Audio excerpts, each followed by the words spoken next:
Buradagi seminarimiz sababi bankimizda bo'layotgan har bitta jarayonda yangiliklar ko'p. Birinchi o'rinda tadbirkorlardan yangi qarorlar, yangiliklar, ijtimoiy imtiyozlar bo'lyapti. Buning asosiy sababi nima? Tadbirkorlarga shuning uchun bankimiz tomonidan 2026-yili 30-iyungacha Mamit kartalarimizda tadbirkorlarga shundan kiritib olayotgan fuqarolarimizga tekin qilib depozit belgiladi. Bundan tashqari keyin hozir omonatlarimizda ham o'zgarishlar bo'ldi.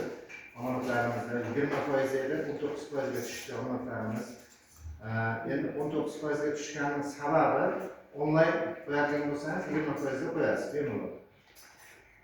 12 oygacha ustiga pul qo'shishimiz mumkin. Juda qulay imkoniyat.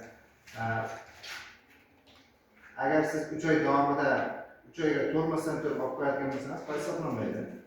Endi eng qiziq tomoni, agar siz qisqa muddatga masalan 1 oylik, 3 oylik, 6 oylik qo'yadigan bo'lsangiz 1 oylik tarafimiz 16%, 3 oylik 17%, 6 oyligimiz 18% hisoblanadi. Standartga olib turibmiz. Bundan tashqari omonat kartalari ham chiqqan hozirgi kunda. Omonat kartalari, omonat karta degan omonat turimiz ham mavjud. Bu 19% dan hisoblanadi. 2 yillik. Eng qiziq tomoni